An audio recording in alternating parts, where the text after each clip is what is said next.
ഡീലാരോപണം വിടാതെ സജീവ ചർച്ചയാക്കുകയാണ് UDF 10 സീറ്റ് CPM BJP രഹസ്യധാരണയെന്ന് പ്രതിപക്ഷ നേതാവ് VD സതീശൻ ഇന്നും ആവർത്തിച്ചു. CPM-ഉം BJP-യും തമ്മിൽ അവിശുദ്ധ കൂട്ടുകെട്ടുണ്ടെന്നും പിണറായി വിജയൻ കോംപ്രമൈസിംഗ് മുഖ്യമന്ത്രിയാണെന്നുമാണ് AICC general secretary KC Venugopal ഇന്ന് ആരോപിച്ചത്. നേതാക്കളുടെ പ്രതികരണം ആദ്യം കേൾക്കാം. നിരവധി സീറ്റുകളിൽ കാസർഗോഡ്, മഞ്ചേശ്വരം, റാന്നി, കോന്നി, ചെങ്ങന്നൂര്, ഏറ്റുമാനൂര്, തൃപ്പൂണിത്തുറ തുടങ്ങി നിരവധി സ്ഥലങ്ങളിൽ ഡീലാണ്. മുഖ്യമന്ത്രി കോലീബി എന്ന് പറയാ, ആ മുഖ്യമന്ത്രിയല്ലേ RSSന്റെ കൂടെ പിന്തുണയോടുകൂടി ജയിച്ച് MLA ആയത് 77-ൽ. RSS നേതാക്കളുമായി മസ്കറ്റ് ഹോട്ടലിൽ ചർച്ച നടത്തിയതാര പിണറായി വിജയനാണ്, VD സതീശനല്ല. കൃത്യമായിട്ടും കേരളത്തിൽ ഇപ്പോൾ നടക്കുന്ന അവിശുദ്ധ കൂട്ടുകെട്ട് BJP CPM ഡീലാണ് എന്നുള്ളത് ഞങ്ങൾ വ്യക്തമായിട്ടുള്ള ആരോപണം ഉന്നയിച്ചിട്ടുണ്ട്. മുഖ്യമന്ത്രി കഴിഞ്ഞ കുറേ നാളുകളായിട്ട് കോംപ്രമൈസ്ഡ് ചീഫ് മിനിസ്റ്ററാണ്. മോഡിയുടെ മുന്നിൽ ഒന്നും പറയാൻ പറ്റില്ല. TDയെ പേടിച്ചിട്ട് ജീവിക്കുന്ന മുഖ്യമന്ത്രിയാണ് കേരളത്തിലെ മുഖ്യമന്ത്രി.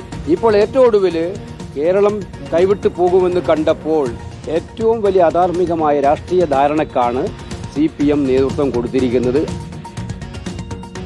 റോഷിപാലാണ് വിശദാംശങ്ങളുമായി ചേരുന്നത്. റോഷിപാൽ, ഇന്നും ഡീൽ ആരോപണത്തിൽ കടുപ്പിക്കുകയാണ് പ്രതിപക്ഷം. മുഖ്യമന്ത്രി കോലീബി സഖ്യം ഓർമ്മിപ്പിച്ചുകൊണ്ട് ഇന്നലെ വാർത്താ സമ്മേളനം നടത്തുകയും പ്രതികരിക്കുകയും ചെയ്തിരുന്നെങ്കിലും വീണ്ടും ഇന്നത് ചർച്ചയാക്കുന്നു. കോംപ്രമൈസിംഗ് മുഖ്യമന്ത്രി എന്നാണ് പിണറായി വിജയനെ വിളിച്ചതെന്ന് KC വേണുഗോപാൽ.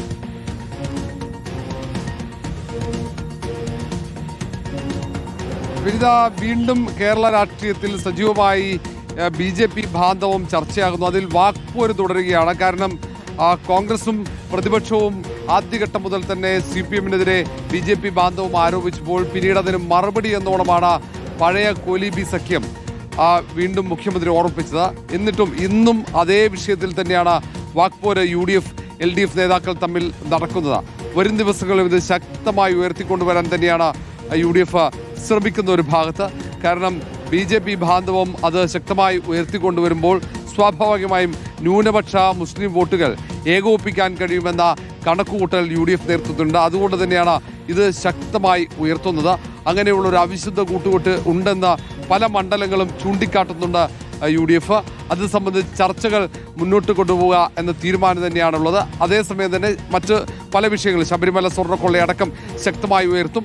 അതിനൊപ്പം തന്നെയാണ് ഈ ഡീൽ ആരോപണം ഉയർത്തുന്നത്. BJP അത് നിഷേധിച്ച് CPM-ഉം ഒപ്പം കോൺഗ്രസും തമ്മിൽ ധാരണയുണ്ടെന്ന് പറയുമ്പോഴും അതൊക്കെ അവഗണിച്ചുകൊണ്ട് ആ തരത്തിൽ ആരോപണങ്ങൾക്ക് മറുപടി പറയാതെ വീണ്ടും BJP CPM ബാന്ധവം ഉയർത്തിക്കൊണ്ടുവരാനുള്ള ശ്രമമാണ്, ആരോപണം ആവർത്തിക്കാനുള്ള ശ്രമമാണ് ഇപ്പോൾ UDF നടത്തുന്നത്. ശരി, അതാണ് എന്തായാലും ഇന്നിപ്പോൾ പ്രതിപക്ഷ നേതാവാണെങ്കിലും KC വേണുഗോപാൽ ആണെങ്കിലും ഒക്കെ തന്നെ ഡീൽ ആരോപണത്തിൽ ഉറച്ചു നിൽക്കുന്നതാണ് നമ്മൾ കണ്ടത്. സ്വർണ്ണക്കൊള്ളയിൽ ആരോപണം കടുപ്പിക്കും എന്ന് കരുതി, അല്ലെങ്കിൽ പ്രധാന പ്രചാരണ വിഷയമാക്കും UDF എന്നതായിരുന്നു കരുതിയിരുന്നത്. പക്ഷേ ഇപ്പോഴിതാ ഈ ഡീൽ ആരോപണം ഓരോ ദിവസവും അത് ചർച്ചയാക്കിക്കൊണ്ടിരിക്കുന്ന ഒരു വാക്പോരിലേക്ക് എത്തുന്ന അവസ്ഥയാണ്.